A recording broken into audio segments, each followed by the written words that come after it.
It's a lot of moving parts with me and Wayne. And it's important to me that I fix that. I met Turk, shout out to Turk. And look, you ain't here, but f you. We gon' f you and we won't f you. You heard me? Damn! We gon' f with that bitch when we won't f. The Hot Boys was you, Dooney, Sterling, and Mosquito. Well, it was more than that, but everybody like started going to jail, started hanging out other places. But y'all see this shit, man. Y'all see what's going on. I think No Limit won. You know, that's my honest opinion. They was more organized. They was grown up about the situation. Welcome back to Fame Drop. Looks like Lil Wayne's done keeping quiet about the drama. After Birdman snapped on Turk during the Cash Money vs. No Limit versus, fans instantly caught the tension in Wayne's silence. It said everything. These weren't just old label mates, they were family. The Hot Boys came up from nothing together, built their name brick by brick, and Wayne always stood by Birdman like he was his pops. But this time, that silence hit different, and it should. When you think about all the lawsuits, shady money moves, and public jabs, it's hard not to see how Birdman might have wrecked more than friendships. He might have shattered the entire Cash Money legacy. Now we gotta talk about how it all went downhill. Birdman was once the mastermind behind the Hot Boys, the one who put them on the map.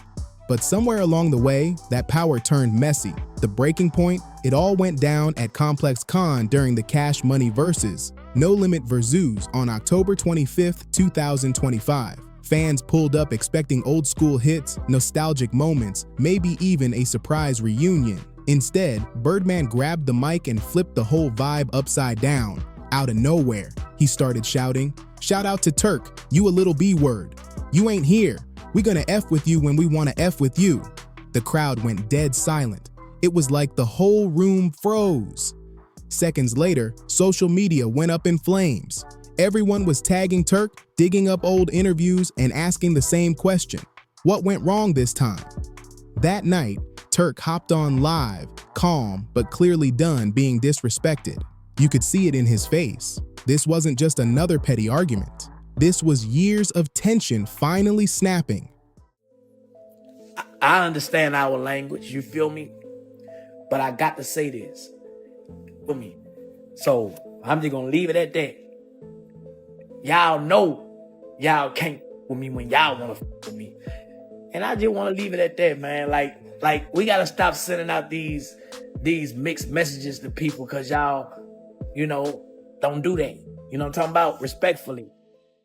That one line, "Give me my percentage," hit like a straight up truth bomb. It wasn't just about pride or old beef, it was about money, loyalty, and broken promises that never got made right. That moment had everyone realizing this ran way deeper than a simple diss. It was years of business gone bad. Fans started piecing it together fast, saying things like, if Turk's still fighting for his cut, maybe Birdman's been running the same shady game from the start. The internet lit up with theories, receipts, and side-by-side clips. People were connecting dots that had been there all along. And through all the noise, Lil Wayne kept silent. And somehow, that silence screamed louder than any response. It's all love though. We ain't doing no tripping over here. Big YNT, man. You know, YNT. That's what's going on over here. To really understand how deep this story runs, you gotta rewind the clock, way before Cash Money blew up. The name Hot Boys didn't start as some slick marketing idea or record label concept. It came straight from the streets of New Orleans. Back in the late 80s, in the Magnolia Projects, that name meant something real. The original Hot Boys, Sterling, Donnie, Mosquito, and Terrence Gangsta Williams, who was Birdman's older brother, weren't rappers chasing fame, they were known figures in the streets. These dudes had the city's attention for all the reasons you didn't want to cross paths with. They were feared, respected, and lived life on the edge every single day. But things took a dark turn fast. One by one, they either got killed or locked away, and only Gangsta Williams made it long enough to see Birdman take that same name and flip it into a full-blown empire. What started as a street legend became the foundation for one of hip-hop's biggest dynasties.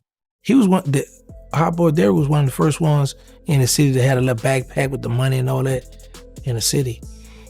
But yeah, his best friend killed him.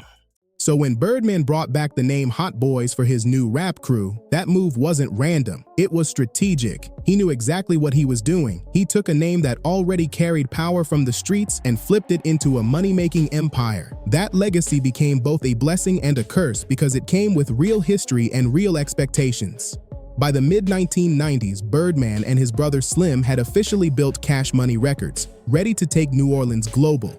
But to make it work, they needed a group that embodied the same raw energy and fearless attitude the original Hot Boys once had. That's when the new generation stepped in: Lil Wayne, Juvenile, Turk, and B.G. These weren't just some local kids. They had the look, the hunger, and that unstoppable grind. The new age Hot Boys had arrived, and the city felt it instantly.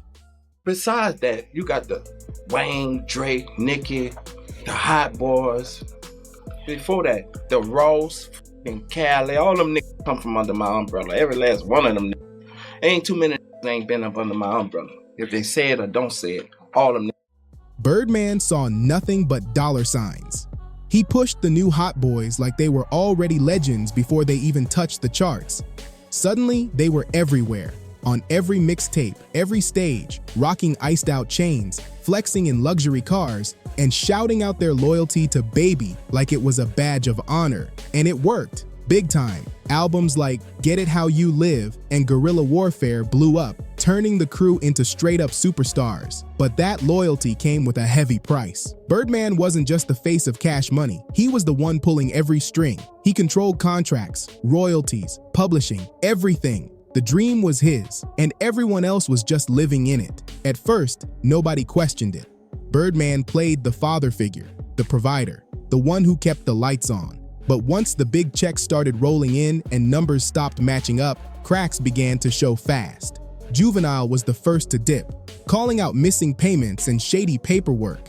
Then BG followed, flat out calling Birdman a crook. Turk ended up behind bars, and when he finally got out, reality hit hard. The money he thought was waiting for him, gone. And through all of this chaos, Wayne stayed loyal. He defended Birdman in interviews, called him Pops, and refused to throw dirt on his name. But deep down, even Wayne could feel the shift. Something wasn't right. Birdman wasn't just a CEO, he was the gatekeeper. Question him, and your career hit a wall. But Wayne wasn't naive. He was young, sharp, and watching everything unfold. So while the world thought he was just staying quiet, he was actually plotting the biggest move of his life, one that would flip the whole hip-hop game upside down. At the time, it was impossible to have any type of genuine or real feelings. I was on stage. I was in performance mode. I was trying to think about the words for the next song. Honestly, so I was just trying to make sure he didn't say it at a time where it was my verse and I messed up a line or something. By 2015, Wayne had reached his breaking point. He was done being quiet. He hit Birdman and Cash Money Records with a massive $51 million lawsuit, and it sent shockwaves through the whole industry. In the filing, Wayne claimed he was owed an $8 million advance, plus another $2 million once Thaw Carter Vive was finished. And that wasn't all. He also accused Birdman of holding back profits from his own label, Young Money Entertainment. Basically, Birdman was stacking the cash while Wayne was the one keeping the entire brand alive. Birdman, of course, denied everything, saying he never held Wayne's music hostage. But behind the scenes, Wayne was heated. His biggest project, Thaw Carter Fee, got stuck in limbo for years because of all the messy business drama. Fans waited and waited while Birdman kept acting like nothing was wrong. Then in 2018, the two supposedly settled things. Rumor was the payout topped $10 million. But later, Birdman went around bragging that he gave Wayne $400 to $500 million, which everybody knew sounded wild. So when they finally hugged it out on camera, fans weren't fooled one bit. They could see that piece was just for show, and the wounds ran way deeper than a photo op ever could. How you, man? What's up, what's up? I'm booling. How you, good? You already know. Bro. Yeah, man. How Lil B? How Priya? Man, Brian good, man. He graduated from college, man. I know, man. He got his own little spot, you heard me? Man, what, man?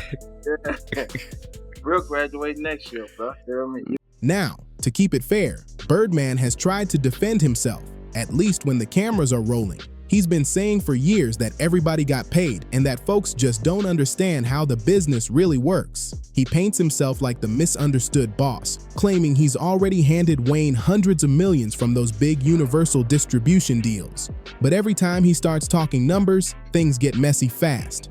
The math never adds up, and fans keep pulling out old receipts that tell a totally different story. It's like every time Birdman tries to clear his name, he just ends up raising even more questions. Say, I gave Wayne about $400 to $500 million.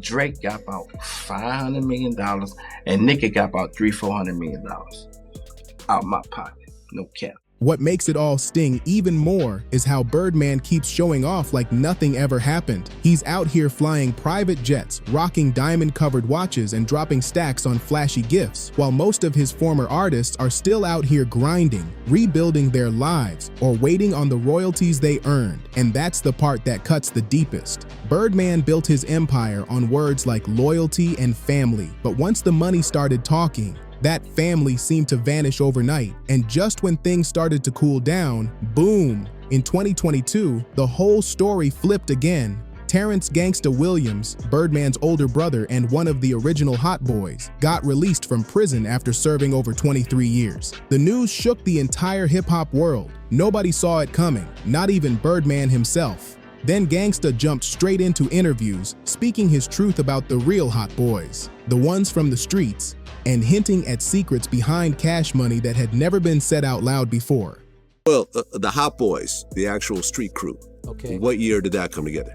1994, we all started hanging together, but we knew each other from, like, me and Mosquito. We kind of grew up together. And the Hot Boys was you, Dooney, Sterling, and Mosquito. Well, it was more than that, but everybody like started going to jail, started hanging out. At this point, everything Gangsta Williams said basically confirmed what fans had suspected for years. Birdman didn't just borrow the Hot Boys' name. He built his empire off their reputation, their stories, and their struggle, yet never gave proper credit where it was due. And when people asked Birdman how he felt about his own brother coming home after more than 2 decades, he acted like Gangsta didn't even exist. That cold silence spoke louder than words. It proved that in Birdman's world, loyalty only flows one way, straight to him. Now, here we are nearly 30 years later, and the legacy of the Hot Boys still feels stuck in limbo. BG's finally out of prison. Juvenile's still doing his solo thing, and Turk's out here giving interviews, calling Birdman out by name. Meanwhile, Wayne's living large, too rich and too scarred to ever really look back. Fans keep begging for a reunion, dreaming of that moment where all four hit the stage together again. But let's be honest, those wounds run way too deep. Birdman might have built the brand, but in doing so, he broke the bond that made it real. The Hot Boys weren't just a rap group, they were a brotherhood that stood for loyalty, survival, and rising from nothing. But once ego, money, and pride got mixed in, everything crumbled. And now that Birdman's back online throwing slick shots and stirring the pot again, it's clear. This story's far from over. Because every time Wayne stays quiet, every time Turk speaks up, and every time Birdman brags about his millions, fans get that same reminder. Behind all the hits and fame was a family that never truly healed. So the real question now is, if Birdman still owes them money, what else does he owe that cash can't ever buy?